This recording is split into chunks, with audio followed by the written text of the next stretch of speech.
had its own unique culture, a vibrant art forms, the kind of destination you will see, the kind of food. I am sure you will fall in love with the cuisine of this city.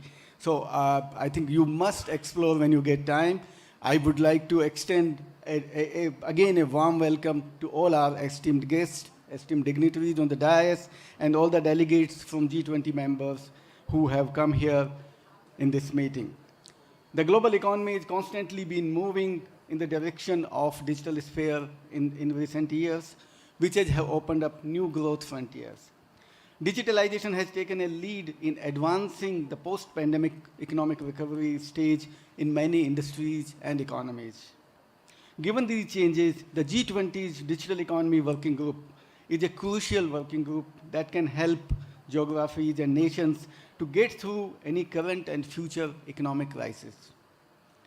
The DEWG has previously discussed building interconnected, protected, and safe digital technologies to develop an inclusive, resilient, and future sustainable digital economy. As the chair of DEWG, India intends to build on the achievements and commitments of the past presidencies while introducing new areas for potential collaboration among the G20 members.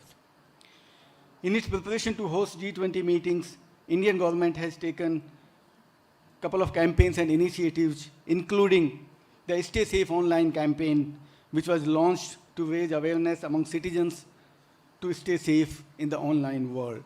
This has got tremendous response. A lot of posts on social media, more than 6,000 posts have been already posted. More than 1 million people have actually benefited. There were a large number of quizzes which were conducted, and nearly 100,000 people have actually got certified, passed docent. A large number of people have taken pledge on Stay Safe Online. So that campaign has really worked well in all the G20 countries, and I'm thankful and grateful to all the member countries for taking it forward. The second initiative which was taken by Government of India and the G20 presidency was G20 Digital Innovation Alliance. This was also launched to identify, recognize, and enable the adoption of innovative and impactful digital technologies. There again, we have got nearly 1,700 applications. Almost all the G20 countries have appointed their single point contacts. Applications have started coming. As you all know, we are looking at how we can collaborate with the startup community of G20 nations, bring out the best in talent and innovation. And when we meet in the fourth round of G20 working group, followed by the ministerial declaration in Bengaluru later in August, there will be an international jury will actually finalize and select 3 awardees from each of the 6 themes which have been identified. And that will again be a good way of collaborating with our G20 member countries. The first DWG meeting was held in Lucknow, as you all know, where we introduced the 3 key priority areas to be discussed under the Indian presidency.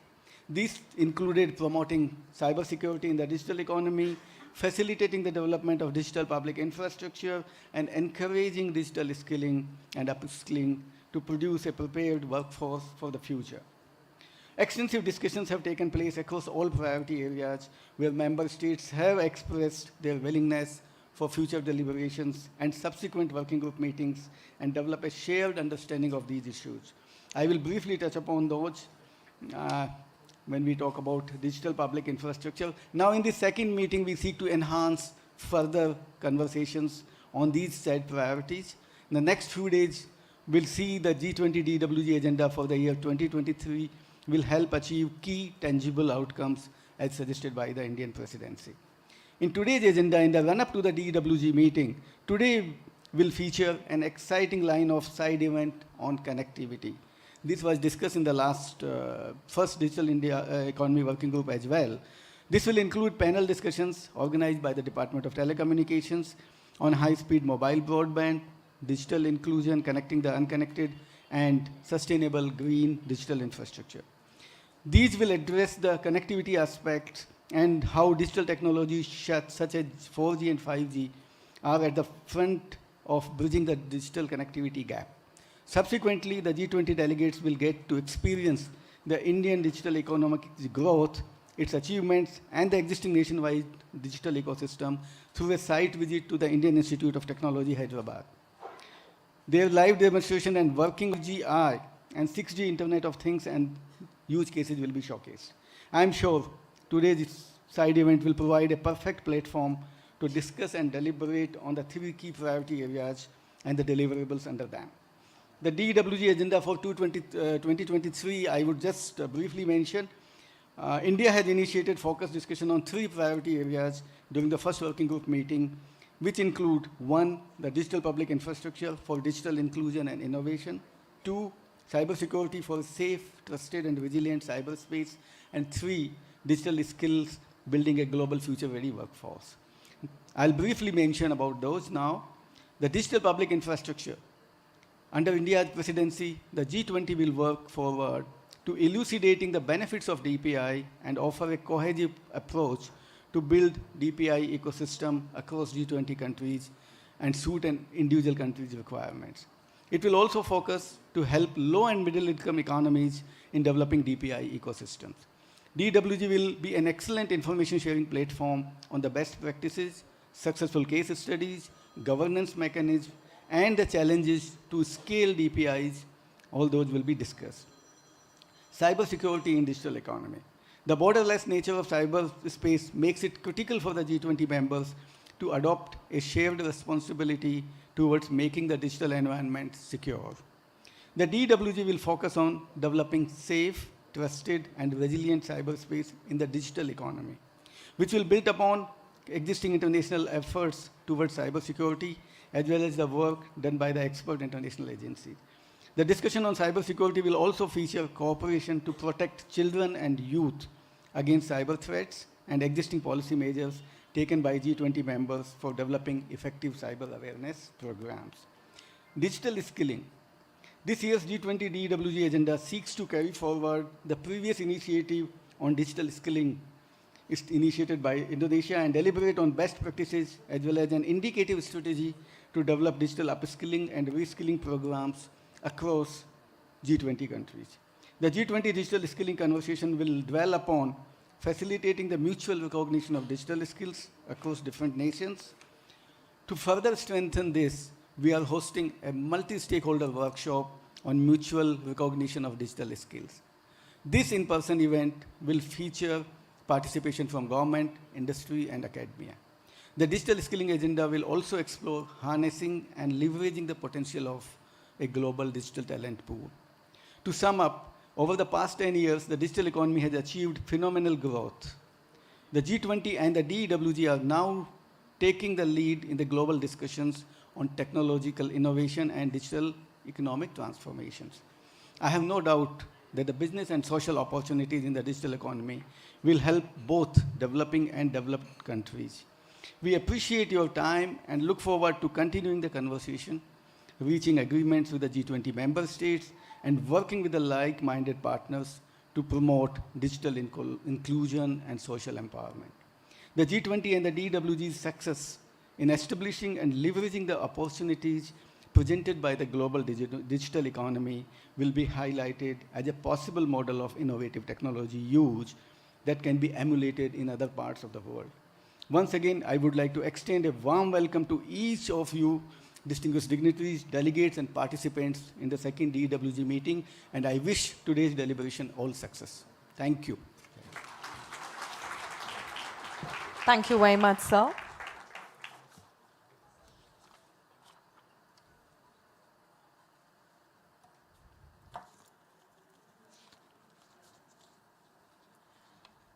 And now, for the introductory remarks, may I call upon the Department of Telecommunications has been at the forefront to provide universal digital connectivity. Under the able leadership of Sri Rajaraman Sir, several initiatives have been implemented for improving ease of doing business. These include launch of 5G services, opening of ITU area office in India, and unveiling of 6G vision document. May I now request Sri Rajaraman Sir for introductory remarks. Hearty welcome to you, sir.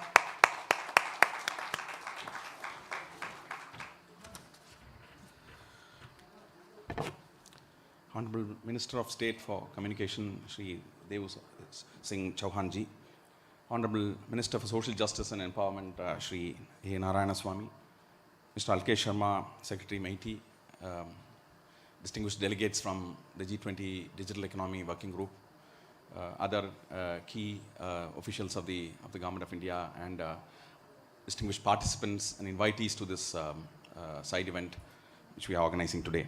A very good morning to all of you. Digital economy is all pervading now. I think that's for sure. I think the rate of change and the nature of the change is what needs to be looked at and discussed. So World Bank, which did a study, I think said that about nearly 15% of the global GDP can be called as the digital economy. So World Economic Forum, which did a study, says that in about 10 years from now, by 2030, about 70% of the global GDP would arise from the digital economy. So there are very many predictions like that, which all point to the fact that the growth of digital economy is inexorable, and it's very important that all of us understand the insights of this transformation that is taking place, and understand things like how to measure this economy, how to harness this economy for greater public and global good, and so on and so forth. So my colleague Mr. Alkesh has actually explained the way in which I think today and tomorrow's proceedings would be conducted. So it's my duty to kind of bring give an overall outline of what would be the goal of today's discussion. So today's important side event on the sidelines of the second DEWG meeting in Hyderabad is expected to result in very important presentations from a distinguished panel of experts from across the world. So my sincere welcome to all of them, and I extend my gratitude to them for coming and sharing their valuable insights into the various facets of the digital economy. So we have panelists from the government of various G20 countries such as Singapore, South Africa, etc., members of the civil society, academic institutions, startups, international organizations such as ITU, APAC, World Bank, and so on and so forth. So my hearty welcome to all of them. The first session intends to cover the topic of broadband. I think today it's a very important topic, given that it's an important transformative tool. I think especially for the bottom of the pyramid. So it's very important that broadband reaches everyone and no one is left behind. So that is the common pursuit, and G20 stands committed to that, and I'm sure that the deliberations and the discussions in DEWG lead to these kind of very important policy recommendations that enable the individual governments to take forward the job of connecting the unconnected. Even in the most developed parts of the world, I think today we still have some people who are unconnected, not to speak of the developing world. So the UN Broadband Commission, for instance, I think some of their estimates say that it could be as high as about 1.5 to 2 billion people in this planet who are left out of the internet. So internet is, as you all know, is a very important transformative tool which could change the course of individual lives. It transforms livelihoods and so on and so forth. So it's very important that we discuss how this can be achieved. India comes from a very different experience of harnessing the digital for public good. I think especially during COVID, many of you must have heard the last meetings, I think presentations on the universal payment interface, the CoWIN app, and a variety of other applications such as the direct benefit transfer app, which all have resulted in public good.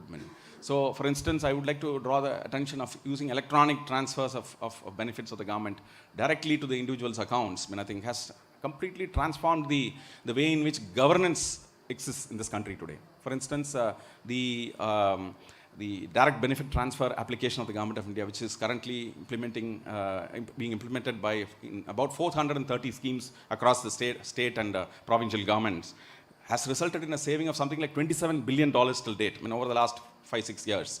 So the tremendous, it results in transfer of amounts without leakages to the intended beneficiaries.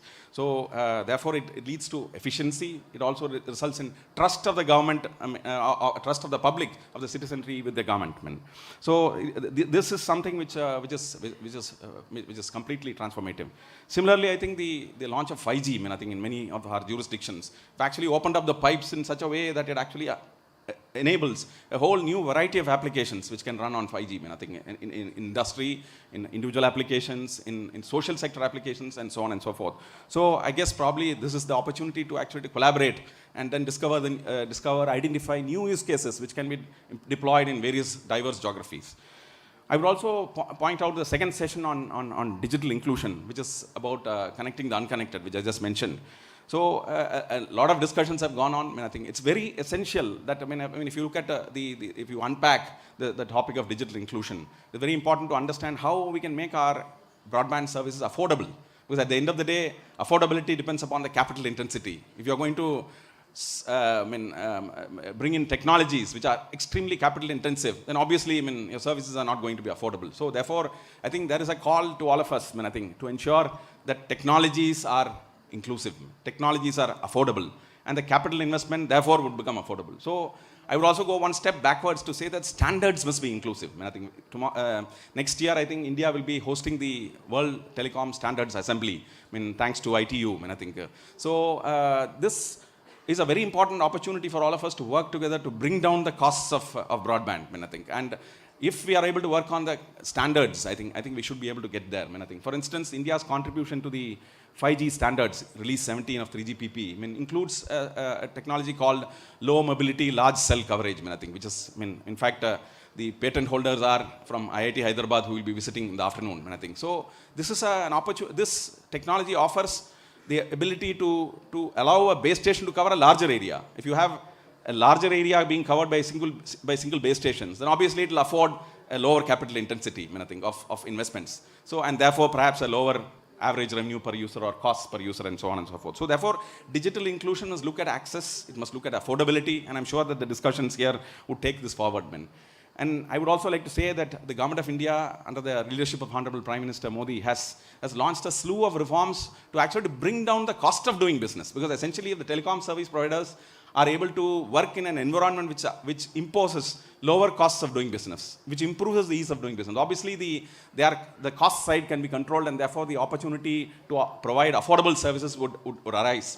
Therefore, it's very important for all of us as policy makers to work together to actually to bring down the cost of doing business in whatever ways we can do, in whatever ways I think our economies and our governments can enable us. The last topic on the table is sustainable green digital infrastructure. Today, I think climate change is on us, and I think it's all a collective brains that can actually avert a climate crisis. And therefore we must work on it with renewed intensity, I think, and therefore each of our governments have actually announced a particular climate mitigation trajectory. Honorable Prime Minister has announced that India will become energy independent by 2047 and net zero by 2070. Each of us have our own goals. I think we must work assiduously on this target, and therefore I get today's discussion and the further discussions in DEWG, ITU, etc. should actually point to how to make our digital infrastructure less energy intensive, have a lesser carbon footprint than ever before. So I think the opportunity is there before us. There is a great amount of wisdom in this room and around us. I think it's our greater ability to harness the resources that we have to ensure that this transformation to green takes place. We all know that how 2G and 3G were energy guzzlers compared to the 5G standards today. And similarly, if you look at data centers, I think today there is a crying need for us to actually bring down the energy intensity of data centers. So therefore, I guess we can all work together to ensure that how this transformation to green can take place, leading to a smaller carbon footprint. Because as more and more, as billions of people in this planet get onto the internet, I'm sure that the consumption is going to increase. But I think we need to make the energetic intensity of all these technologies come down by many orders. So with these few words, I welcome all of you. I think it's our privilege to be hosting all of you, and look forward to a very diverse and rich set of presentations by the panelists and vibrant discussion on the sidelines. Thank you. Thank you very much, sir. May I request you all for one more round of applause, please, for that amazing insights. And now I request Honorable Minister of State for Social Justice and Empowerment, Government of India, Shri A. Narayanaswamy, sir, to address the gathering. Hearty welcome one more time, sir.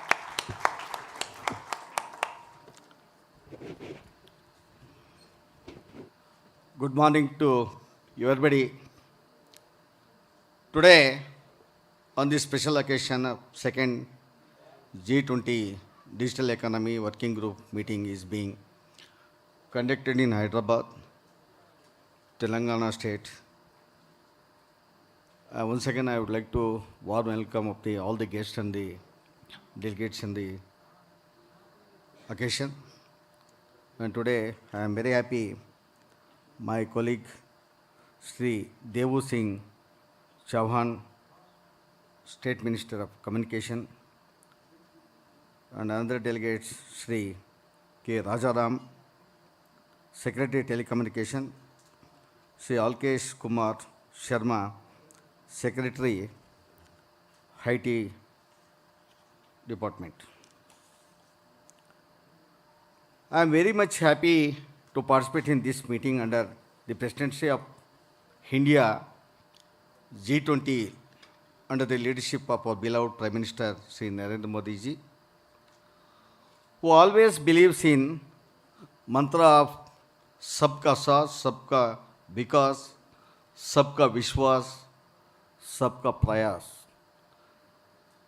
All these sectors in the country should develop. This is the vision of our Prime Minister Narendra Modi ji. Digital technologies have been a major driving force of socio-economic transformation of across the 20 member states. Globally, technology has brought drastic changes in the government, business, and various sectors in the society, and it has become important for seamless, efficient, and targeted services deliveries. Accessibility of the vulnerable and marginalized population to the various types of services such as banking, healthcare, and even in the complete the rural administration in the rural areas. Nutrition and to the empowering the suppressed peoples of with education and employment opportunities. Technology-led public services delivery has also become important to realize the objectives of the social justice. G20 is thus an important forum to discuss how efforts to achieve social justice may be transferred by way of technology implementing by the government schemes, and government will can help the government administration to those steps of the public. A discussion, digital economy working group of G20 especially are crucial in this regard. For all these priorities areas of current digital economy working groups, namely digital public infrastructure, cyber security, digital skill, and important implementation of the welfare policies for citizens in terms of access protection and empowerment responsibility. The Honorable President of India has rightly remarked that India's story of digital transformation is a story of innovation, implementation, and inclusion across all the policies of the Government of India. There has been focus on ensuring the inclusion, vulnerable and marginalized section of the society and strengthening economy, social and cultural rights. This echoes principle of digital Antyodaya, or in other words, upliftment of the lost person. Being a Minister for Social Justice and Empowerment, would like to mention some of the initiatives from the Government of India. As emphasized earlier, the Antyodaya approach has been a constant in India, push became a vibrant and inclusive digital economy.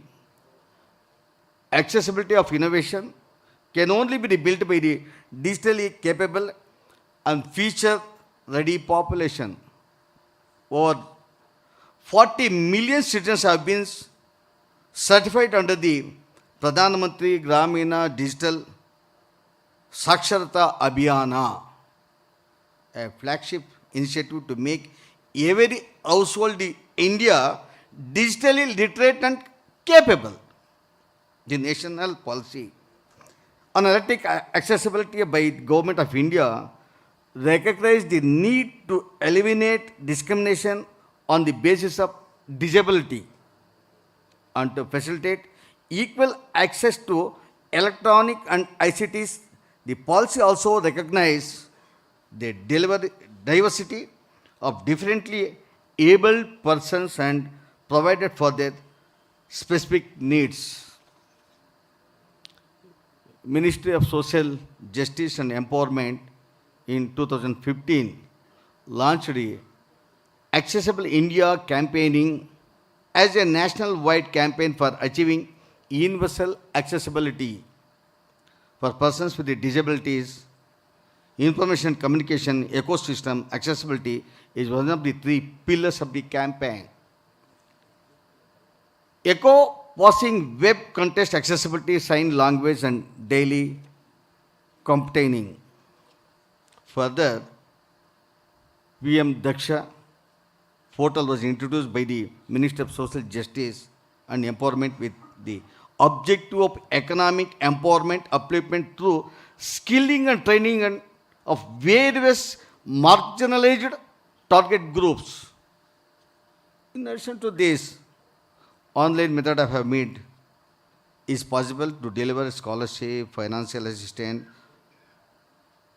for schools and higher education students and with disability, marginalized communities. Technologies like artificial intelligence are significantly expected to change the nature of the tasks and skills required, further increasing the risk of exclusion faced by disabled population. Thus, ensuring access of technology for the disabled population areas, banking, healthcare, education, which supplement the reskilling and upskilling of initiative for the employment. Thus, there is a need for policies across G20 and beyond that improve awareness, access and empowerment of the vulnerable population in the contest digital technologies. These policies may adopt the whole society approaching for formulating these policies. It is a heartening to know that G20 member states have engaged in proactive discussion to ensure inclusivity in the digital economy. This is what is going on today, second G20 at Hyderabad. Previous discussions on themes of gender equity, socio-economic inclusivity, human-centric approach, adoption of technology by vulnerable population, interoperability and sustainable development have been vital considerations for any inclusive digital economy. It is also encouraging to note that these discussions have been completed by action, such as e-skill for girls under Germany, the menu of policy of options for the futures of work under the country of Argentina, G20 total kit for measuring digital skill and digital literacy and Indonesia, global cooperation for digital innovation, digital infrastructure development. The consideration of specialized needs by the vulnerable groups when using technology for public service deliveries such as language, affordability, user-friendliness and security, multi-stakeholder partnership to better indefinitely and address context-specific vulnerabilities and needs to marginalize the communities. There is some of our union government officers, the telecom and the IT department, they have mentioned so many things, which is essential, which is effective to implement in the entire G20 states which are participating here. And there may be some discussions from today onwards. And I would like to say, I am convinced that over these 3 days, the Digital Economy Working Group will work closely to deliver outcomes and that are benefited to every member and move closer towards an inclusive, equitable, and sustainable digital economy. My sincere thanks to G20 groups, coordinators, and Honorable Prime Minister for giving me an opportunity to participate in second G20 Digital Economy Working Group. Anyway, I would like to say once again thanks for all the delegates and guests for this occasion. Thank you. Thank you very much, sir, for that further insightful information. Ladies and gentlemen, may I now request Honorable Minister of State for Communications, Government of India, Shri DEWG Chauhanji, who has also been instrumental in transforming India's digital landscape through his visionary leadership and enabling policies, to kindly address the gathering. Hearty welcome to you, sir. Namaskar, good morning. Honorable Minister of State for Social Justice and Empowerment, Sri A. Narayan Swamiji, Secretary Telecom Rajaramanji, Secretary Electronics and IT Alkesh Sharmaji, international delegates, dignitaries in the audience, and ladies and gentlemen. The Honorable Prime Minister of India, Mr. Narendra Modi ji, has a core belief in Antodaya. Antodaya means empowering the last person at the last mile. It means no one is left behind. And it is also the most complete definition of inclusivity. Public policies of the Government of India have been fundamentally inspired by the vision of Antodaya, and they have been instrument for inclusive welfareism and development. India's achievements in areas of education, health, social care, infrastructure development, financial inclusion, and every other sector of government have been a testimony to the fact. Our Prime Minister once very famously said that in India, technology is not an agent of exclusion, it is an agent of inclusion. Technology has indeed been the bedrock in the mission of inclusive growth. We have launched the GEM Trinity, comprising Jan Dhan banking accounts, Aadhaar, unique ID of citizens, and mobile. We have this technology-driven Trinity enabled the Government of India to successfully transact the benefits directly to the 900 million beneficiaries through DBT, direct benefit transfers, worth more than 100 billion US dollar. India's Unified Payments Interface, UPI, is another fine example of economic inclusion of masses through fintech. Last month, UPI registered about 9 billion transactions worth 500 billion US dollars.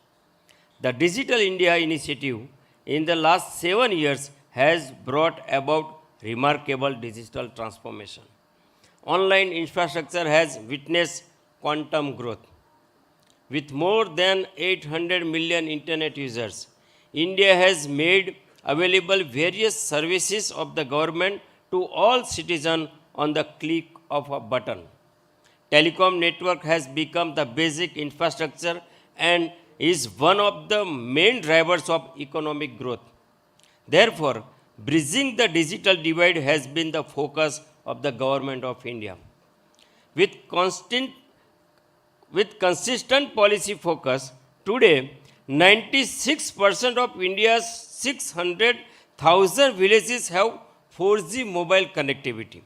An ambitious project worth more than 3 billion US dollars have been launched to cover another 30,000 villages by December 2023 to ensure coverage in every village of the country.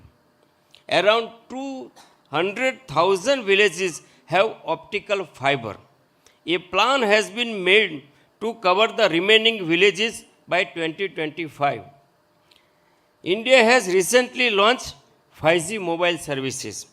With high speed and ultra low latency, 5G will be a game changer for all sectors of the economy.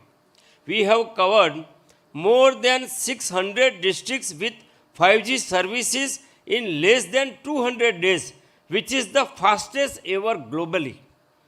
Cause of socio-economic inclusion is facilitated greatly by the availability of cost-effective telecom services and indigenous telecom technology. India has the second largest telecom network with one of the lowest data prices in the world. We have developed indigenous 4G and 5G technology in less than 3 years, which has surprised the world. India has also unveiled vision document for development of 6G technology. We are working in mission mode to make it a reality by the end of this decade. Considering India's contribution, capability, and potential in the area of telecom globally, Mobile World Congress has recently given the Government Leadership Award to India. Also, ITU has recently opened its area office and innovation center in India, first in last 2 decades. As the theme of G20 is Vasudhaiva Kutumbakam, meaning thereby that the world is one family. We will be more than happy to collaborate and cooperate with the world to facilitate socio-economic inclusion of every citizen of the world. Thank you. Thank you very much, sir. So for all the dignitaries here on the stage, may I request from all of you to give them a huge round of applause for bringing that very essential data and taking us through the insights. Thank you. Now, there's a small moment of presentation for our honorable ministers. Firstly, may I request Shri K. Rajaraman, Secretary, Department of Telecommunication, to hand over a memento to Shri A. Narayana Swamiji, Honorable Minister of State for Social Justice and Empowerment. With a huge round of applause, of course. Thank you very much, sir. And now, may I request Shri Alkesh Kumar Sharma, sir, the Secretary, Ministry of Electronics and Information Technology, to hand over a memento to Shri Devushin Chauhan, sir, the Honorable Minister for State for Communications. Thank you very much, sir. And now, may I request Shri Bhuvanesh Kumarji, the Additional Secretary, Ministry of Electronics and Information Technology, to hand over a memento to Shri K. Rajaraman, sir, the Secretary of Department of Telecommunication.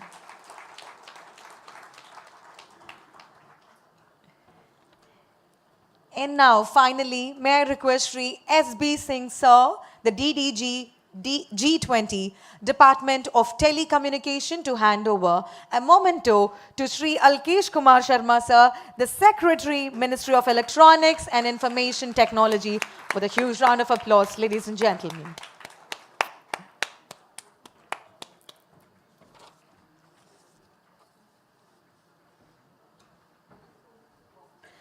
I'd like to thank all our speakers here who have participated in the inaugural session. Thank you very much, sir.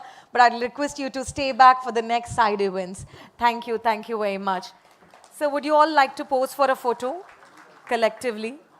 Yes.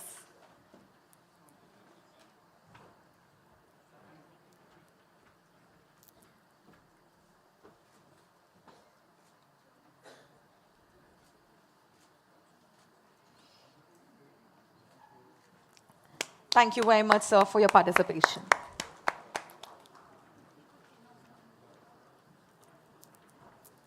And now may I request all of you to kindly please be seated as we are getting started with the first side event.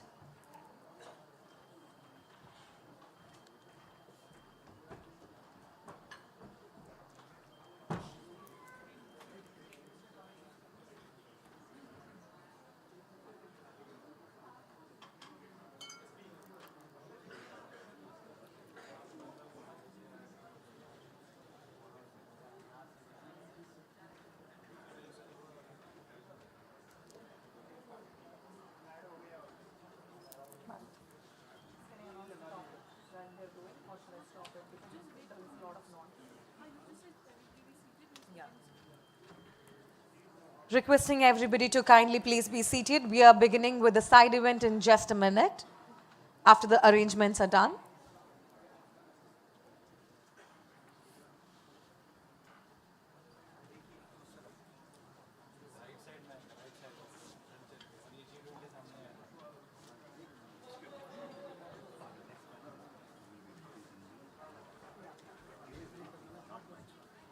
Okay.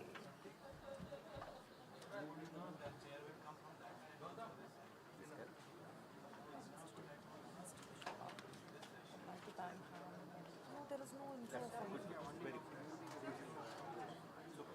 First we had it and then, yeah.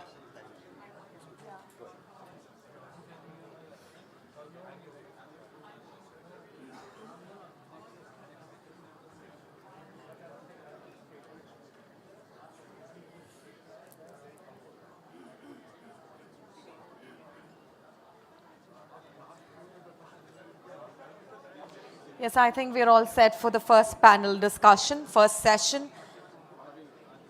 To all our esteemed delegates present over here, may I humbly request all of you to kindly take your respective seats, please.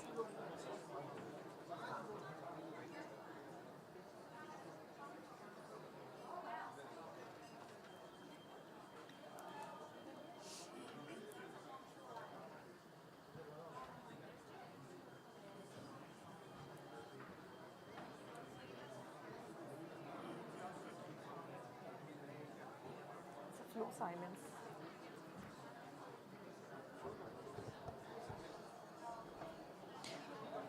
All right, may I request all of your attention as now we are getting started with the session 1.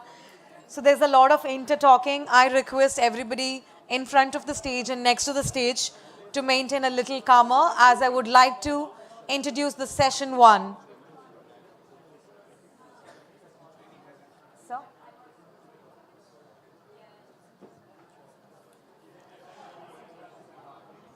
Ladies and gentlemen, all esteemed delegates of G20, it's time for the session 1.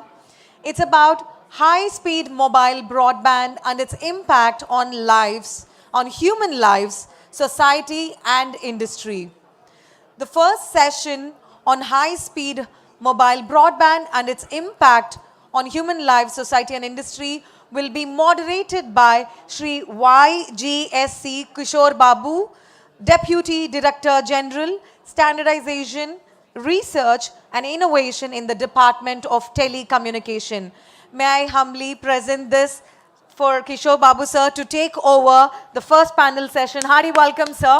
May I request all of you to give a huge round of applause for the session chair of the panel 1. Thank you. So you've got your...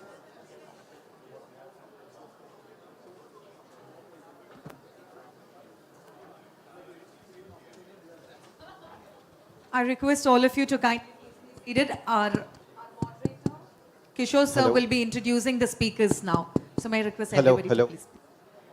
Hello. Thank you very much for the opportunity for moderating this important session. Now I want to invite to the dais Mr. Abhishek Singh, kindly join us, and Mr. Situraj Ponraj, and Mr. Arun Sharma, and Mr. Rahul Shah.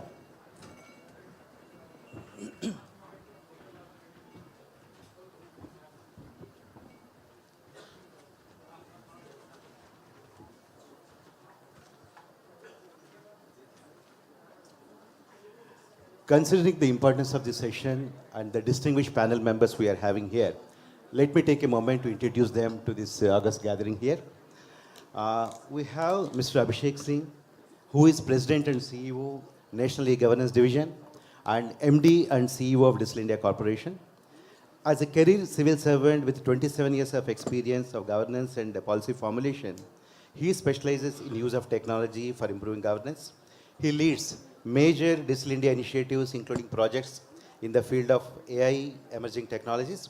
He is also the CEO of Karmayogi Bharat, a government company tasked with building a tech platform for capacity building of all civil servants. With masters in public administration from Harvard Kennedy of School of Government, and he's also alumni of IIT Kanpur. Abhishek Singh ji, welcome to this panel discussion. And now we have Mr. Situraj Ponraj, Second Director, International Affairs, Ministry of Communications and Information, Government of Singapore. And he also serves as the Director of International Cyber Policy Office at the Cyber Security Agency of Singapore. His key areas of focus include norms of responsible state behavior in cyberspace, cybersecurity, confidence building measures, and capacity building efforts. Prior to joining to CSA, he also held the positions in Singapore Parliament as well as National Security Coordination Secretariat. He is also visiting Senior Fellow S. Rajaratnam School of International Studies. Welcome, Mr. Situraj. We have Mr. Arun Sharma, Senior Digital Development Specialist from World Bank. He is working with national and sub-national governments in South Asia region on digital infrastructure, inclusion, and service delivery. Prior to joining the World Bank, Arun was part of Indian Civil Services for over 2 decades, and he worked in various ministries, finance, housing and urban affairs, cabinet secretariat. He was also officer on special duty to Honorable Minister of State, where he was instrumental in setting up direct benefits mission in the cabinet secretariat, which is now responsible for driving the world's largest identity-linked social benefits delivery program across the country. He has also worked with the International Finance Corporation in the payments practices in South Asia. With MBA from Indian School of Business, he holds a bachelor degree from Indian Institute of Technology, BHU India. Mr. Arun, welcome to this panel discussion. We have Mr. Rahul Shah from GSMA. He is the Director for Mobile for Development for Asia Pacific region.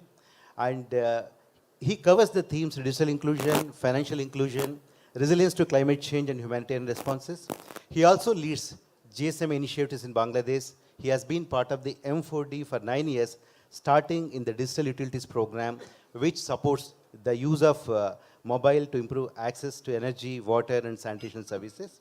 He holds MSEE with a major in communications and digital signal processing from Missouri University of Science and Technology, and an MBA in General Management from IIM Ahmedabad. And myself, Kishore Babu, as the, I was introduced. I lead the division called Standards R&D Innovation from Department of Telecommunications to promote R&D, standardization, technology development in the country. And now, the structure of this panel discussion is going to be as follows. In the morning, we have seen the address as well as points from the senior leaders about the importance of mobile broadband technologies and their relevance in many of the socio-economic verticals, and the impact of 4G, and also the relevance in the upcoming 5G, and also discussions on what could be potential use cases for 6G. So in the session, we are going to seek a kind of initial inputs or on the topic from the distinguished members for a few minutes, and then we'll be having a moderated discussion with specific questions, taking note of the relevance of the program as well as their expertise in the areas where they have been driving in their respective sectors. And there'll be invitation for questions from the audience, and of course we'll be summing up. So this is going to be the session structure. Before requesting the panelists to give you their overall view about the topic, I want to share a few things. I came across a very interesting quote which says, "A true technology is one that disappears as a science and lives as an application." That's what the mobile broadband is to all of us, which is impacting and where we are making use of it in our day-to-day life, which has become almost like necessity for in our working, thinking, and as well as personal interactions with the rest of the world. Recognizing the importance of the broadband, the SDG Goal 19 very aptly included it part of the industry, innovation, and infrastructure, seeking for enhanced access to ICTs. And let me also share with you something more interesting. The Broadband Commission Report 2022, which is aptly titled as Accelerating Broadband for New Realities. It mentions how in the post-pandemic world and also during the pandemic, how ICTs have made enormous transformation in people's lives and how it contributed to saving of lives. And it says that, two important things to move smoothly transition to the post-pandemic world where digital transformation will sustain. Number one is about conducive regulatory environment to attract vast investment needed And the second, strategies and policies to enable broadband adoption and accelerate digital inclusion. We heard from the previous addresses of Secretary Telecom, Secretary Minister of Electronics and IT, where they spoke about the affordability of the devices and the applicability of the in technology across the socio-economic verticals, and the cost of infrastructure, how it should be more affordable so that all people, including Antyodaya, can be achieved. So with this, I'll be requesting the panelists to give a brief overview about the topic from their experience, especially to looking at the impact of high-speed mobile broadband in industries and as well as personal lives. Mr. Abhishek Singh ji, to start with you first. Thank you. Thank you, Kishore Babuji, and it's an honor and privilege to be at this event. And what the topic that you mentioned and what we have heard since the morning with regard to how connectivity, how availability of high-speed connectivity, broadband, fiber, and now 5G is transforming the way we live our lives, we access services, and we are able to get more information and more services on the fly. So what we have seen in the last few years, especially in India, about which our honorable ministers also spoke about, is a complete transformation in bringing the citizens closer to the government and ensuring that all the rights of a person which are there to get their entitlements due from the government reaches them in a transparent manner, in a cost-effective manner, across the length and breadth of the country. So if we look at some of the cases, especially if we look at the last 3 years, the pandemic as we were having, when we had the pandemic, when schools were shut, when services were not available, there was a long lockdown, we realized that the value of connectivity was there in the sense that e-education was possible. For example, children were able to access classes on the Diksha platform that we have built. And we had millions of kids logging in and accessing video lectures through that platform.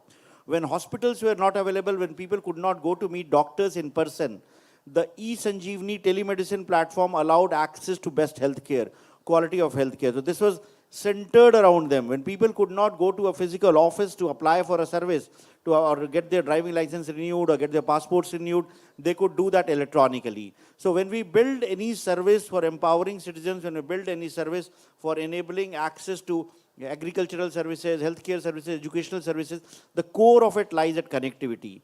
And when we do that, the kind of application that we're building, which requires flow of more and more data, that requires more high-speed connectivity. The kind of 5G speeds that we are getting in the cities in which it has been enabled, it's giving us an impetus to more high-quality services.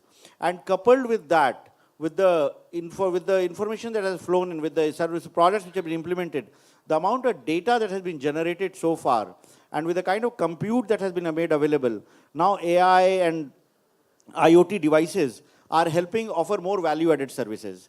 For example, today it's possible for a farmer to have data with regard to what has happened is that there are sensors in the agricultural fields which capture the moisture content in the agricultural field, map it to the data that's coming from the weather satellites, from the IMD weather data, and then the agricultural crop history, like what crop he has sown, for how long he has sown, at what stage of cropping cycle the crop is, and mapping all this data, running an algorithm. There is a prediction that comes on the mobile phone of the farmer, like how many hours he should run the pump for irrigating the field. So he will get, like, he has to run the pump for 2 hours, and then he does that. He saves electricity, he saves power, he ensures that the crop is better cared for. And adding to that, we also saw a solution in which, building on this, there was a startup who built an IoT device which would ensure the pumps are also operated by automatically without the farmer needing to go all the way to the field, especially in winter, especially wheat crop. What we find is the farmers have to go and operate the field and it's quite an inconvenience. So all that leads to more ease of living, more better access to services, and ease of compliance also happens when this data, when this information is shared seamlessly. And the core of it lies in reliable connectivity, affordable connectivity, ensuring ubiquitous access is there. And while we do that, there's another factor that I would like to mention before I listen to the other panelists, is about inclusion. Because very often we take pride that we have one of the highest connected countries in the world. We have more than 875 million people connected. But then we also realize that when 875 million people are connected, there are another 500 million people who are not connected. How do we ensure that they are also having access to services? So for that, right from the beginning in our digital transformation strategy, we had kind of concept called assisted access, in which we built telecenters, we built common service centers. We have a network of 500,000 common service centers across the length of breadth of country, run by entrepreneurs in the rural areas, wherein anybody wanting to have access to a digital service goes there. This person has a connectivity, this person has a device, this person has a skill to offer that service, and people are able to access service there. Then the other aspect of connectivity comes in, how do we ensure services are available in all languages? How do we enable voice-enabled services? Then all this, the way technology is evolving, the way 5G is evolving, the way artificial intelligence is evolving, we are able to offer more and more services in all Indian languages. There's a project called Bhashini that we are implementing, which enables access to services with voice-based interface. So today we have, and our teams worked very fast. They integrated with even something like ChatGPT, which OpenAI brought in, and that also brings in the benefit that comes from open interoperable systems, wherein different systems can be integrated and people could actually translate the way they speak. Like in English they speak, it gets translated in Tamil, Telugu, Malayalam, Kannada, whichever language they want, and access information and services as they want. So the potential of high-speed broadband, the potential of 5G, and the coming technologies is huge when it comes to empowering citizens with information and services. Thank you very much. May I request Mr. Arun Sharma for the initial opening remarks. Thank you. Good morning, ladies and gentlemen. Thank you, Mr. Babu, for the question, and Mr. Singh for setting the background. I think with all the speakers that we heard, honorable ministers, secretaries, there's no doubt that high-speed connectivity is essential to the modern society and civilization as we know today. COVID showed us globally what technology can do, how connected we are, and barring the risk of exclusions, which is a risk that we need to factor in, evidentially it's very clear now what connectivity does for an economy. There are studies going back to 1986, and more recently, going back up to 2020, if you look at them, all of them show without doubt the impact of, the positive impact of connectivity on an economy. There are various sources that quote that every 10% of penetration in connectivity leads to anywhere from 0.5 to 1.5% of GDP growth. But if you go down to it, if you drill down further, and there are more than one study that proves it, it shows that between the spectrums, between the generation of connectivity from 2 to 3G, this growth was more, it was almost 10% more. From 3G to 4G, this growth is 25%, and 4G to 5G, this growth of GDP is estimated to be much more than 25 to 30% in the overall economy. So that's the broad background where we are.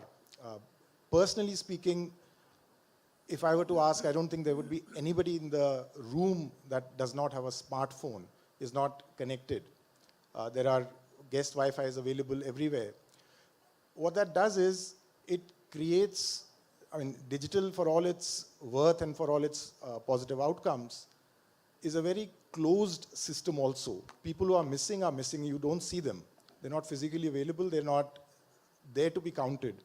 And therefore, it becomes a duty for us who are here, governments, private sector, civil service organizations, to ensure that inclusion takes place, because digital division is not the same as physical divide in a country in the inequality paradigm.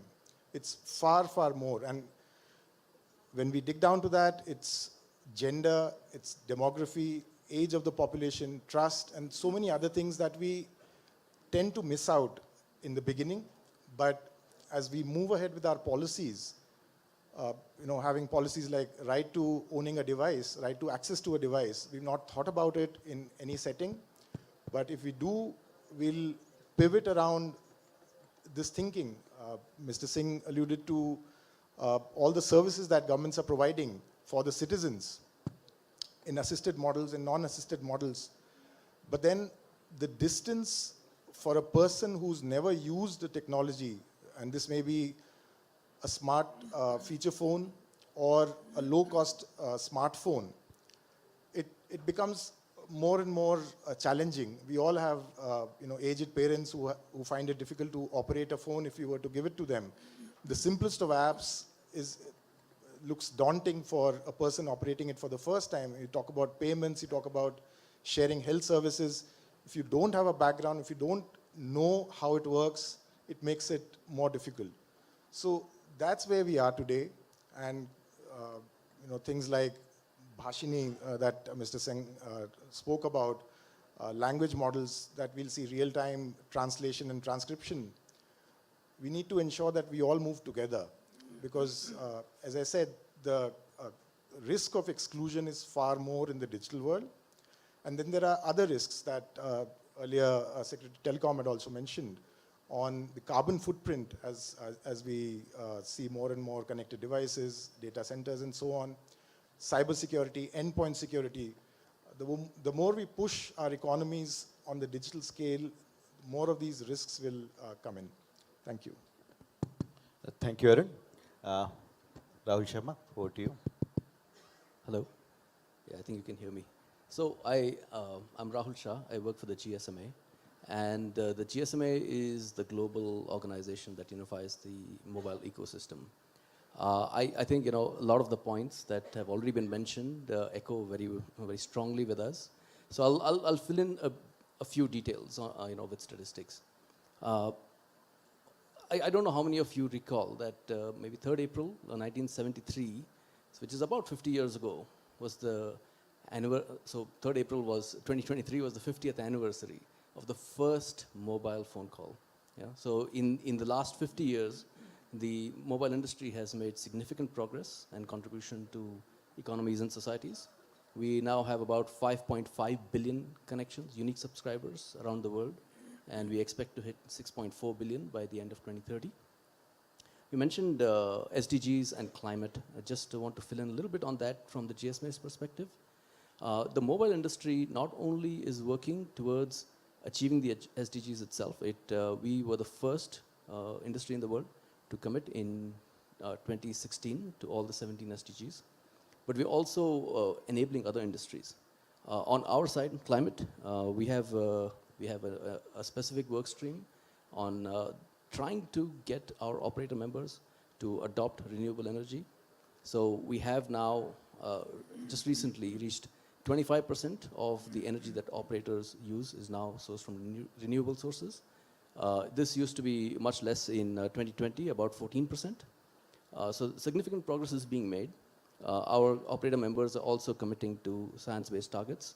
So I think the mobile industry is doing its bit, and we measure ourselves on the progress on SDGs. We think we are at about 50%, so 53% of the impact we can have. So long ways to go still, but a lot of progress being made. On digital inclusion, I think we know the next panel will talk about that, so I won't touch too much about it on it, but it is a key priority for the GSMA. We think of the gap in digital inclusion as two gaps. One is the coverage gap, and this is the one that gets a lot of attention usually. A lot of programs initially were designed to close the coverage gap, which is access to a mobile signal. Are you covered by a high-speed broadband mobile signal or not? And about 5% of the world's population is lacking access to a high-speed broadband mobile signal. But about 8 times that is the usage gap. And what is that? That is people who are covered by a mobile signal but will not access the service. So the usage gap, in our view, which is sort of, we made a lot of progress, but now seems to have settled a little bit. So it requires a lot more work to be done to close that gap. And I think just on stats from India, just very briefly, because we talk about the usage gap as a monolith, but really, gender is a big component. So for example, in gender, we see that the gender gap in access to mobile internet in India is 41%. So women are 41% less likely to use the mobile internet, and they're also 47% less likely to own a smartphone. So I think, while we will talk about these gaps in digital inclusion, I think it's also important to look at the certain segments that are where the gap is really large. So I'll end there. Thank you. Thank you, Rahul Shah. Mr. Sitarajan Ponraj. Thank you. Well, I'd like to firstly thank you for this privilege being part of this panel and for the leadership in organizing this set of very important conversations around digital connectivity. And speaking at the end of a lineup of very distinguished experts, it's a happy problem because most of your points have been covered by everybody else. It could also be a bad problem because then you don't know what else you want to say. But allow me to share a few points, perhaps from the Singapore experience. As we know, interconnectivity and smart innovation that is enabled by faster internet speeds, lower latencies, reliable connections, and even reliable higher device connection density have the potential, as my distinguished co-panelists have spoken, to transform not just the way we think about technology, but the way in which industrial processes work, our businesses deliver services, the delivery of government services, and also commercial services. At the same time, this higher connectivity, higher speed connectivity, also just does change the way we consume these products and services. The way consumer patterns have been changed by this technology is immense. So this is to say that societal patterns have been changed, as well as business patterns and industry patterns. And given this massive potential of higher connectivity, digital connectivity to transform lives, I think from the Singapore experience, which is the same as shared by many other countries, is that we need to constantly keep ahead to plan for the future so that we have future-ready, resilient, secure digital connectivity that many of my co-panelists have talked about. And Singapore has certainly made significant investments ahead of demand for our in our digital connectivity infra to become, our vision is to become one of the most digitally connected places, a place to do business, to work and play, using the immense benefits of digital infra. And this is one, by example, is the decision to shift to standalone 5G networks. And currently, there are still many non-standalone 5G networks, but recently we've confirmed that 95% nationwide outdoor coverage on the first two, Singapore's first two standalone 5G networks, and the rollout is progressing ahead, well ahead of the 2025 target. But the question is, what does this mean? What does this connectivity do? And the first thing is that it enables widespread adoption of emerging technologies to further unlock innovative business models that leverage high-speed connectivity, improves work processes for the workers, and it also enables consumers to receive the delivery of goods and services, people to receive the delivery of goods and services from government in a vastly different way. So we speak about the transformation of industry where robots have taken over, are intending, or there's a plan for robots to take over the assembly on a vehicle production line, moving away from fixed production lines. And for this to happen, high-speed connectivity, real-time, seamless transmission between the back-end automated control systems and robots is necessary. We've also developed, maritime operations, looking at use cases for maritime operations. We are the first to extend standalone 5G coverage to the sea. And this has potential to allow for advanced, to automated ship movement, remote pilotage for ships. But at the same time, it's about changing the quality of people's lives. So 5G connectivity, high-speed connectivity allows, we have developed 5G-enabled holomedicine technology that uses mixed reality, that allows surgeons to better understand what they're doing during surgeries, and this improves the patient's clinical experience, the care that they receive. However, this is not just at this point. As many of my co-panelists have spoken about, it's not just about improving the capabilities in order to reap the economic benefits. I think digital inclusion is something that my co-panelists have emphasized, and I'd like to emphasize again, in all countries, in Singapore, that digital inclusion must enable all sectors of the population to receive and to benefit from the high-speed connectivity. And if you will permit me, I just want to speak about a few examples of where we have, in our context, tried to bring digital benefits. And what does it mean? Digital inclusion means to bring digital connectivity at relatively affordable prices. It's also at the same time to increase digital literacy and skills so that the population accessing digital products, goods, and services through higher speed connectivity can do so in a trusted, resilient, and secure manner.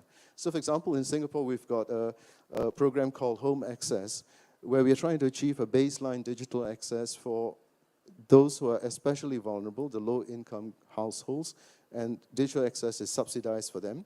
And up to now, 450,000 low-income households have benefited from this.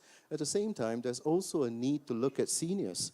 And I think some of my co-panelists have talked about the need to enable seniors to access the benefits and the services that are being offered. In Singapore, we've got a Seniors Go Digital program, and we've appointed digital ambassadors who will provide basic training so that our senior citizens can approach and access the government services as well as e-payment system services by accessing digital. SMEs are another area. So we have SMEs Go Digital, where we have pre-approved digital solutions that quickly allow SMEs. Now, these are not big companies. These are companies that need to get onto digitalization and reap the benefits as well, but they need help. And so that's one program for them. And finally, I'd like to speak about a group that we need to look at.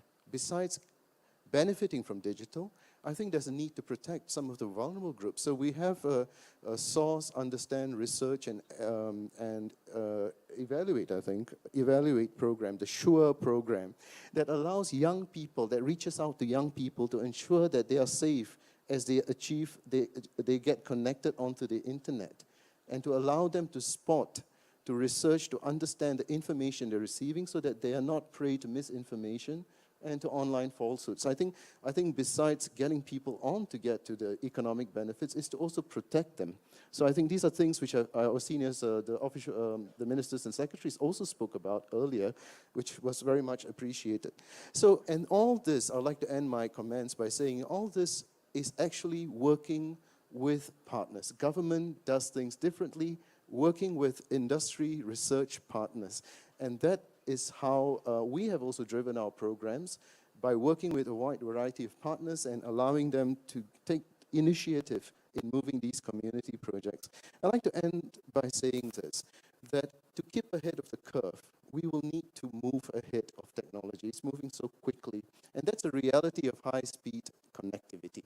It is to move forward. So in Singapore, we've come up with a Future Communications Connectivity Lab since September 2022 as part of our Future Communications R&D program to lead cutting-edge research in the next-bound communications technologies. And we've been the first in the region to integrate 6G and AI research, R&D. And to do this, and to do this all holistically, I think, is really about working together and to see the potentials and opportunities, and conversations like this are just so important in that way. Thank you. Thanks, panelists, for covering the broad contours of the topic. Now let us look at specific questions where we want to understand more specific inputs, and as well as their guidance from their experience, especially on the subject about the impact of high-speed mobile broadband. Let me start with Mr. Abhishek Singh. From 2G to 5G journey has been very impactful, and now we are already talking about what could be potential use cases for 6G. That's the discussion happening. I want to hear from you, and audience want to hear from you, considering your strong experience in delivering governance services, as well as how high-speed mobile broadband can lead to next generation governance and also delivery of public services. And you also touched about other complementary technologies, AI and blockchain, how they're going to impact the high-speed mobile broadband's impact on socio-economic verticals and benefits. Over to you, Mr. Abhishek. Yeah, Thank you. In fact, some of the examples I referred to in the opening remarks directly relate to that. But dwelling further, if we have to look in like how 5G and possibly 6G as soon as it comes, and linking it up with AI and all can transform lives of people, I would like to just refer to two use cases, one in agriculture and one in healthcare.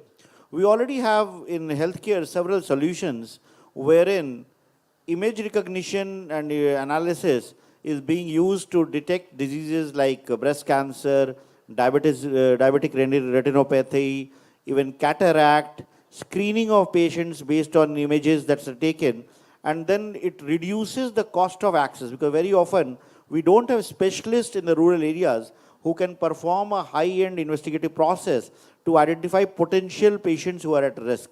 But there are solutions wherein using images, you are able to transmit them, run algorithms, analyze and identify that this can be a case which needs further investigation or further care.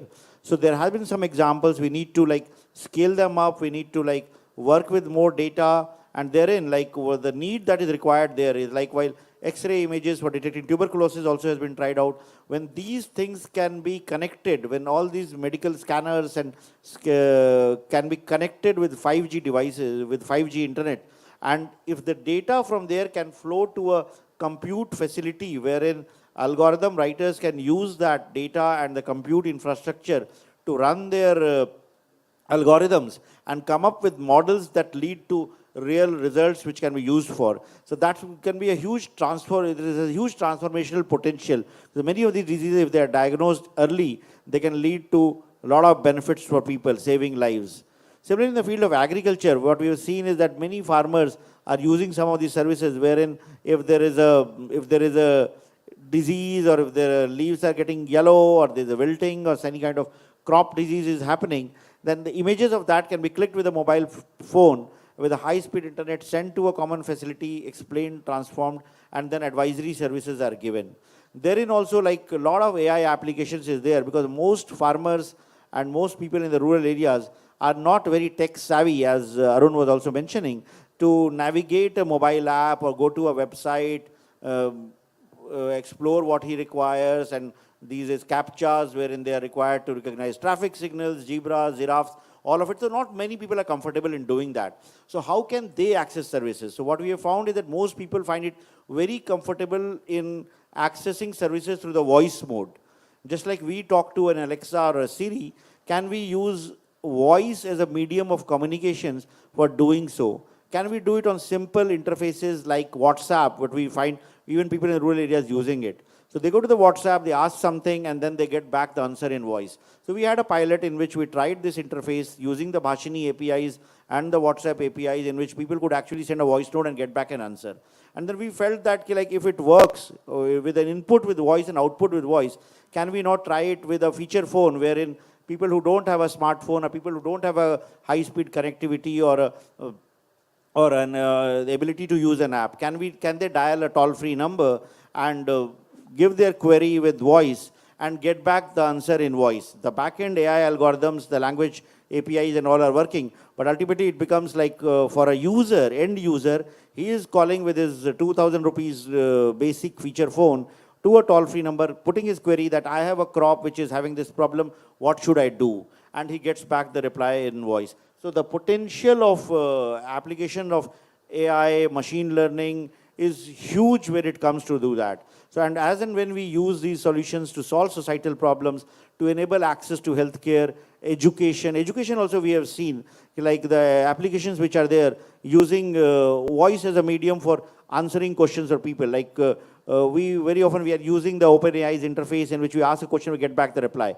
But typing it out is not easy, especially in Indian languages. So we felt that can somebody ask the same query in Telugu or Malayalam or Kannada and get back the answer in their own language. So Bhashini enables that. So that kind of solutions is greatly transforming the way we access services. Direct benefit transfers has been talked about since morning. Like during the pandemic, we could transfer more than $4.5 billion of benefits to people who were needing it seamlessly without any delay. It happened because of the Aadhaar infrastructure that we have built up, because of the DBT, the direct benefit transfer infrastructure that we have built up, and people were able to get the money credited in their bank account and access it within no time. We have heard stories about many countries which are struggling to track the pandemic relief checks or the plastic cards that are distributed, but simple solutions like this have worked here. What we need to do is that to identify such solutions globally, where they are, use them, integrate with the 6G use cases, 5G use cases, integrate with the AI solutions that we are working on, and make them more prevalent, make more and more people benefit from them. So that's what I would like to say on this. Yeah. Thank you very much, Mr. Abhishek Singh. Now, let me request Mr. Sitaraj Ponraj. You have shared about the Singapore experience and various specific uses, how you are using high-speed mobile broadband and its impact. When we hear about Singapore, we hear about how a city and urban landscape is getting reimagined, and also Society 5.0 kind of applications. And considering your experience, could you share what are those specific areas which may be taken into consideration when you think about future digital connectivity, especially when we start thinking about use cases for 6G and 5G advanced applications, etc.? That's a great question. I especially like the putting together of Industry 4.0 and Society 5.0, especially when you think about the fact that cyberspace, the online space and physical space being increasingly merged in order to balance economic development and providing goods and services. And I think this is where we think of this as a holistic, that the changes that happen do not happen in any one sector, but they actually have benefits which may happen industrially, but they reach to other people, other part of the ecosystem. So, for example, in Singapore, with the Infocom Media Development Authority has got this 5G innovation program, which sort of encourages use cases, works on proposals, and I think it subsidizes around 70% of the qualifying cost of the approved projects. So, for example, the projects on a vehicle manufacturing plant facility, where actually, and I was alluding to it in my earlier comments, where you have 100 robots replacing the fixed production line. And that is only possible because of high-speed connectivity, because you need to have seamless time, real-time sort of transmission between the back-end automated control system and the robots.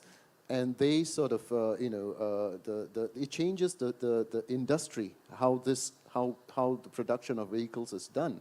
But at the same time, it does not stop there. It has impact on the workers, because the workers are actually derive the benefit of being protected from some of the heavy risk jobs that they do when robots are employed. But more importantly, we need to think about it also in the terms that workers now will be upskilled to higher jobs, because when you change the face of industry like that, then you need to have data analysts, you have process engineers, you have robotics engineers, so you start moving workers up. But then it doesn't stop there even, it goes to consumers, because 5G allows for this sort of process to happen in industry. Then what happens is that you get possibility to choose how to make your car in the way that you want. There's a hyper-consumerization, I think they call it. So, you can sort of, and it depends, and many of us may have different needs. As a society ages, cars become different, and you may want to have cars, and all that's possible with high connectivity. And the innovative project, Urban project, is there's this project to have electric unmanned surface river cleaning sort of vehicle that goes out. And this is sort to clean the river, but this is only possible because high-speed connectivity allows for that sort of video analytics and throughput, high data throughput, that allows the vehicle to sort of clean the parts of the river that's not directly in its preordained path, but at the same time to avoid boats which come towards you. But that also, again, has impact on the workers who are doing this, because you don't need to do the boat anymore, but you're at a control command center running the boats, upskilling, learning new skills, moving up. And also to the businesses which have a labor crunch in this area, then you are free to organize yourself differently. So I think I want to just focus on the fact, and of course, there's smart buildings, and we spoke about it, the fact is, their smart buildings and energy efficiency, when I talk about sustainability, I think all this is possible only because of fast transmission. So I just want to add the point that really it's necessary to look at it as a holistic change and to imagine what this is for different sectors, but it's the powerful and the transformative effects of high-speed connectivity is because precisely it's able to transform society together with industries and businesses. Thank you. Thanks very much, for giving comprehensive contours of, digital transformation impacted by high-speed mobile broadband. In the earlier session, Secretary Telecom also mentioned about cost of infrastructure and as well as affordability of services. We have seen that is one of the key parameter, key metric for many of the countries to adopt, though the high-speed mobile broadband may be available for them to make use of it for personal as well as industrial use. That is one of the hindrances. So now I want to, request Mr. Arun Sharma, how do you think that this rollout of next generation communication infrastructure can be enabled in both urban and rural areas at the same pace? And also, what are the ways and means and models to optimize this infrastructure rollout, devices and services so that the benefits of digital transformation is available to one and all, especially the way they mentioned about Antyodaya? Yes, over to you, Arun. Thank you, Mr. Babu. I think this is one of the more important questions facing all policymakers, administrators, on how to balance costs and equitable distribution of connectivity and devices. There's a recent study which is soon to be published, done by the World Bank, which looked at 4 country cases in depth, and these countries are Rwanda, Pakistan, Colombia, and Nigeria. And it looked at various factors from income levels to local manufacturing capabilities to taxation regimes. And this was on the affordability of smart devices, either smart feature phones or low-cost smartphones. That's on the devices bit. On the network bit, I'll come to a little later. I want to share some of the early insights on how to, or what are the cost drivers that impact affordability of devices. So 4 prominent themes came out, and these are material and manufacturing costs, development, operation and profit margin, taxes and import duties, and distribution and sales. Now, in the last decade, the first 2 factors, material and manufacturing costs, and the development and operational costs that the private companies do, have kind of been optimized. So there's very little room for improvement there. But on the other 2, the taxation and import duties and the distribution and supply chain margins, there is room for improvement. And this, of course, pertains to each country's policies specifically. But it can result in almost 30 to 40% reduction in costs of devices. So that's one big takeaway. So these are supply side parameters, if you were to look at. But then the demand side for devices it's a complex interplay of gender, demographics, and the ability to pay, the willingness to pay, the access to credit, financing models available, and there, markets differ from context to context. An interesting insight that emerged was the unconnected people who are not connected on smart devices or on high-speed networks perceive or give lower value to being connected, meaning they've not experienced it, so they don't know what they're missing. And in that sense, they're willing to pay less, willing to risk a little bit less. So they wouldn't go for credit, or they would like to save up rather than opt for getting a traditional finance or a loan. And that's a huge insight, I would say. Another interesting insight was people buying pre-owned devices, either refurbished or as is, are more motivated and hence likely to adopt more services than people buying even low-cost feature phones. So it becomes a policy intervention, it becomes a behavioral insight question, if you were to talk about just the device affordability. And of course, there is, as I mentioned, within these factors, there's obviously a lot more complexities than I've just mentioned. And for each context, for each country-specific requirements, there are room for improvement. There is a lot of room for innovation. Then we come to the network, the connectivity bit, whether we go ahead with 4G or we move to 5G, which is very cost intensive. And there are some factors that arise there as well. So the technical selection, the technology selection that becomes important. And as Mr. Situraj mentioned, whether we go for standalone or non-standalone in 5G, spectrum costs add up to almost 30% of these cost allocation overall. Backhaul upgrades and policies, we were discussing earlier, there are various demands from the private sector telecom companies on backhaul improvement and upgradation, and even possible auctions there, which is, I feel, an area we should not get into. Giving public infrastructure, land, building for setting up towers, networks, whether that can be declared as a public good, and that can bring down costs of deployment, policies around network sharing. So these are some drivers of costs overall. What are the financing facilities available? We come to the traditional financing. So this study that I mentioned on the device affordability also looked at various models, and pay as you go. So some of the options available are the traditional lending, pay as you go, buy now, pay later, subsidies, and each works in a different context. But overall, pay as you go, because it does not require collaterals. You can offset your costs as you, so the more you pay, more you use your device and your network, you earn a sort of credit. So that's the basic line of pay-go. And that is something that, at least in India, we've not seen it. In developed countries, it's been established. And in LMIC countries, that's something that is recommended. But of course, it's a larger question that I would recommend. Thank you. Thank you, Arun, for giving a comprehensive input about how manufacturing costs are already optimized.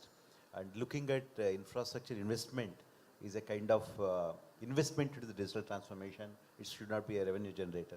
Thanks very much. Now, Mr. Rahul Shah, you already mentioned about how GSA members are already committing with regard to using renewable energy sources as well as connecting the unconnected. Being a key driver of socio-economic impact, what are the opportunities for collaboration, intersectoral entities, for delivering universal and meaningful connectivity? Especially this meaningful connectivity is becoming more and more relevant and popular, taking note of QoS as well as QoE issues, especially when you want to experience the impact of mobile broadband. Yes, QoE as well as QoS matters a lot to deliver the end results, especially for the other verticals beyond the personal use. So taking that into mind, what are the technology applications that may trigger broadband utilization for development in rural communities? Because that is one area where, Mr. Arun also mentioned about they not experiencing the relevance of application, will be having less, incentivization for them to invest in the new service. Over to you, Rahul. Thank you very much for that question. Actually, and thank you also for raising the point that meaningful connectivity is becoming a term that's being used quite broadly. But I think we need a standardized definition of that. And fortunately, in April 2022, the ITU has published that. They steered a working group, and GSMA was party to that working group.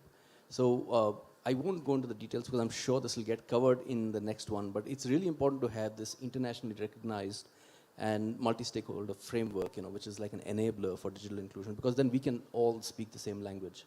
Right?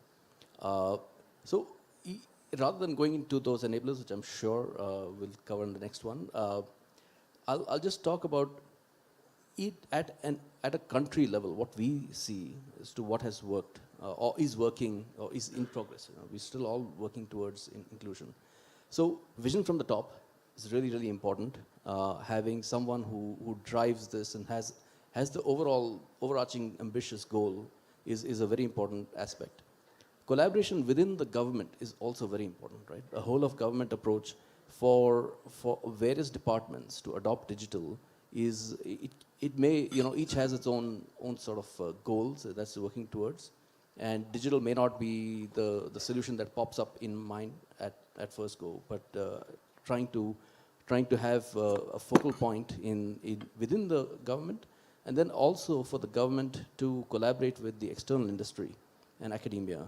So for example, talking about the 5G alliance that CDOT is leading, that's a great way to try to engender collaboration with the government as well as the private sector. Finally, I think, again, we talk about, oh, these people should adopt digital, that should adopt digital. But if within the government as well, or within the people who want others to adopt digital, I think adoption of digital by yourself is also very important, because it increases your efficiency and also gives you good understanding of what the challenges might be. To the second part of your question about applications, I really want to actually pick up on what Arun said, because pay-as-you-go is really dear to my heart. And you talked about renewable energy, so I'm going to combine the two things a little bit. The pay-as-you-go model actually started in East Africa, where we had a strong mobile money ecosystem. And it started with very simple solar home systems. People, they didn't have access to any form of the grid, like just not there. And let's say you're using candles to light your home. Pay-as-you-go is what enabled the transition in large numbers from that sort of dirty sources to solar energy. And this was made possible because there was openness from the regulatory side as well to say that, okay, let's not try to over-regulate this, and let's give it a shot and let's see how it grows, and then come back and regulate it. But pay-as-you-go went from solar energy, went to actually LPG, a very interesting application, again, that I was very closely involved with. But I would say, in general, if you wanted adoption, there has to be a reason, right? And what Arun was mentioning about people buying refurbished phones, I think those people are motivated, and that's why they're more likely to do more with their phones. I would say income generation is a very big reason for adoption. So agriculture, e-commerce, these are sectors where you should be able to see, if you do the right thing, that there will be adoption. Aspiration is very important, and that's why I think education keeps coming up. In India and South Asia more generally, I think aspiration to have your children go to school and do more is a very important driver. And that's why you see, people adopting digital in COVID. Also echo the point that, of course, the digital divide became sharper, because there were so many students who didn't have access then. So we do need to do that. And finally, there's going to be life-supporting applications, e-health, not for emergency care, maybe, in the rural areas, but certainly for telemedicine and consultative services. And this is India, ABCD still rules. Entertainment's always in the mix. So people will use, devices to download and listen to music, entertainment, cricket, astrology, what have you. Thank you very much, Rahul. We know that we are, between you and coffee break. So we'll make it only for 2 questions from audience. So any specific questions for the distinguished panelists on the subject? Any 2 questions we can take?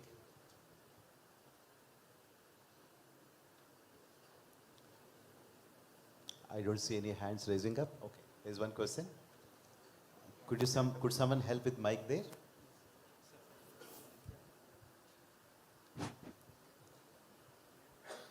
I want a delegation from Korea, and thanks moderator and thanks speakers for your presentation and sharing your practices. Let me brief.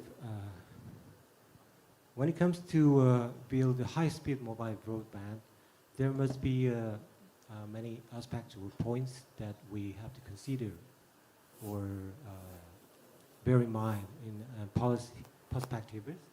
For example, secure and resilient networks, connectivity device, and standards, and quality management.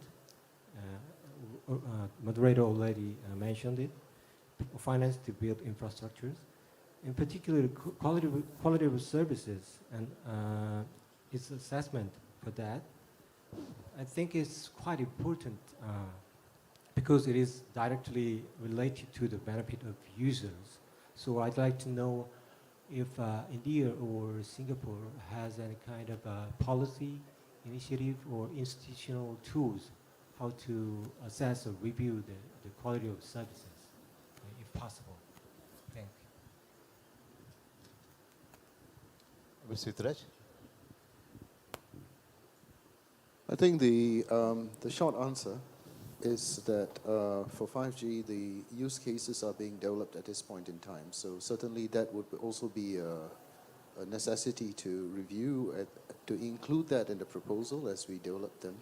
But very much, I think it's a matter of moving forward on the use cases and then figuring out how to review them in a meaningful way. But certainly there is, I take your point that reviewing is an important part only because of the impact that such services will have.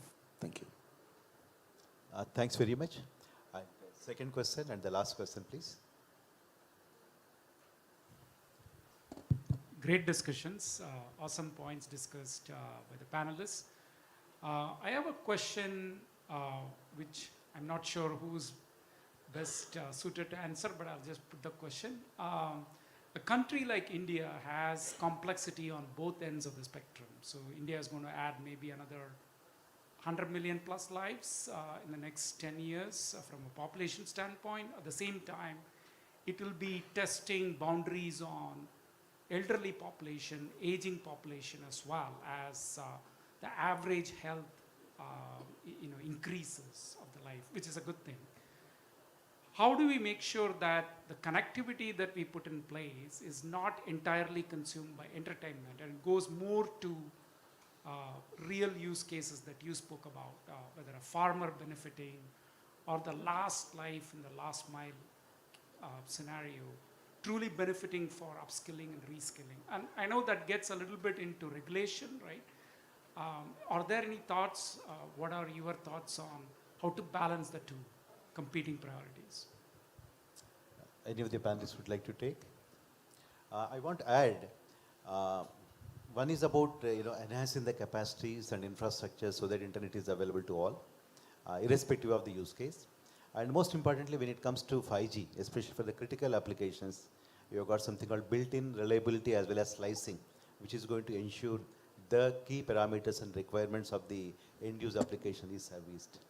That's what my initial understanding. Anything from you? Very pertinent and relevant question, and that's the challenge that we always face, that like when technology evolves, how do we ensure that those who are on the other side of the digital divide, they're also covered, and how do we ensure that we use technology to solve key societal problems? So that remains, while used for technology development, evolution, for whether it's for entertainment or whether it's for developments in, say, driverless cars or other innovation, that would happen. So I would feel that the way technology will evolve, we need to, governments especially need to ensure that those who are in the need for more simple solutions for addressing basic challenges in life, for healthcare, for education, for skilling, for agriculture, for helping lives of people, that is taken care by the public sector, while the private sector will keep on evolving on the other uses where revenues is generated. So this balance would ensure that it's ensured. I would not personally like to advocate that we stop something by law. That would kill innovation, that would kill evolution of new solutions. That may continue, but we need to, from the government side, from the public sector side, we need to ensure that we put in sufficient funds for research, for development of solutions which affect the larger sections of people, whether it's elderly or whether people who do not have access to the most modern tools and technologies. Thanks very much, all of you, for being wonderful listeners, and thanks for the distinguished panelists as well. Thanks once again. Thank you very much, sir. You've been a wonderful moderator, and the speakers as well have given us amazing, important data. Very insightful. And now we would like to present a token of gratitude. May I request moderator, Mr. Babu, sir, to first hand over a token of appreciation to our panelists. Firstly, for Mr. Abhishek Singh. Thank you very much, sir, for being part of this eminent panel. And the next memento to be presented to Mr. Situraj Ponraj, sir, with a huge round of applause.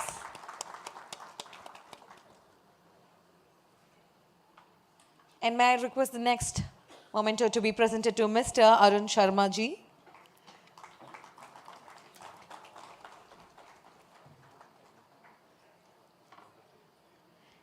And the next memento to be presented to the panelists, Mr. Rahul Shah.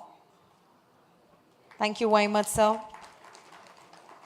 And finally, may I call upon Mr. R.K. Phatak ji, Deputy Director General, International Cooperation, DOT, to felicitate our moderator, Mr. Kishore Babu, sir.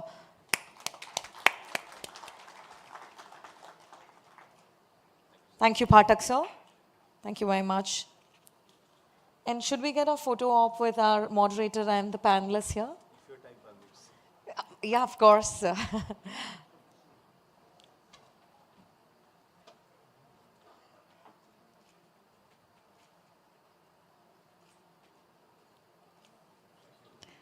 Thank you very much.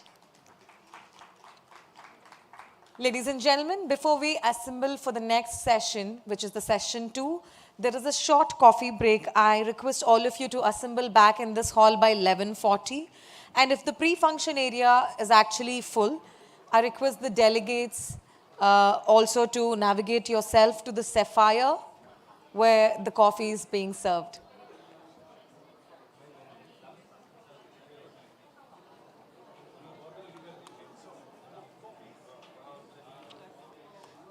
Kindly request you all to gather back by 11:40 a.m. Thank you.